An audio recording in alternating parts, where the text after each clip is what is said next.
The meeting is just hours away now, and Ukraine says Russia has still carried out another deadly drone strike. This happened overnight.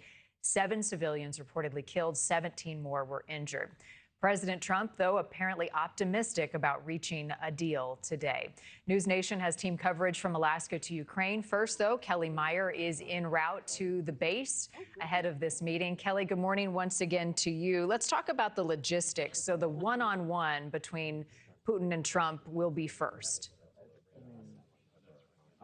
Exactly, Marni. That's what we're going to be watching for first, that one-on-one, face-to-face meeting between President Donald Trump and Russian President Vladimir Putin. That's the first time they're going to be seeing each other once again since about 6 years ago in 2019. It will also be the first time since the invasion of Ukraine and since President Trump returned to the White House. They've spoken on the phone several times, and as we've noticed at the White House, his tone on Putin has shifted, especially more recently, to more frustration.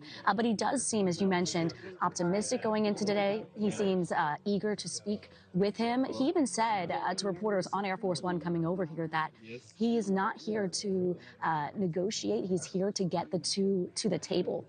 So that will be interesting to see just how he plays a role in trying to get Putin and Zelensky together for, as he's already proposing, a second summit between all three of them, even before this one kicks off. So right now we are on the bus getting ready to head over to the base, J-Bear, where the two will be meeting today. So as you mentioned, a lot of logistics, a lot of security surrounding the day. We go through a process of checking in, getting our gear on board. Now we are all going to go together with the U.S. press, the Russian press, over to the base, get all checked in, go through additional security, all before both leaders arrive themselves for that face-to-face, and then as well with their other advisors around. And as you mentioned there, in the soundbite from President Trump off the top, talking about how this is Russian President Putin bringing along business leaders. There's a lot of focus, he says, on the economy in the U.S. He believes that Putin wants to come and is interested in the economy here in the United States. So it's interesting to see if this is more of a focus on business,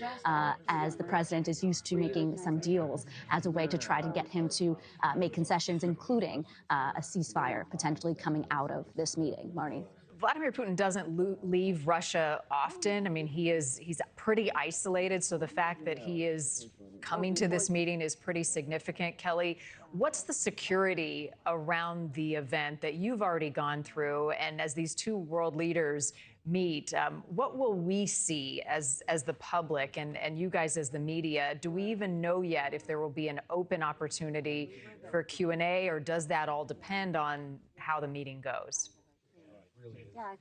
Yeah, it really depends on how it goes, is what it seems. And it seems as though the White House has been kind of shifting its tone between feeling cautiously optimistic to then pushing to a potential second meeting. So you don't really know exactly what he hopes to get out of this today. Of course, he would like to get a potential ceasefire, but then even saying here on the plane on the way here that he's not here to negotiate, he's just here to get the two to the table, is an interesting point that he's making. So we'll see exactly how this all plays out today. We don't know if there will be a joint press conference afterwards. The White House press secretary saying they were planning on that, or that could be expected to happen, but we don't know exactly until this meeting all plays out. And in terms of logistics and security, this is happening on the joint base here in Alaska. We were talking with folks, a lot of the service members helping us get on board here today and loading up the press vans with the U.S. and Russian press. And even they are saying that this is like the second largest city in Anchorage because of just how big that base is and how much security is going into this moment between those two leaders landing there, seeing each other face to face, and then shifting into that meeting. But we'll be there covering it all from the ground as we head there soon, really any moment now. Thank you for watching. Subscribe below and download our NewsNation app right now on your phone, and you will get fact-based, unbiased news for all Americans.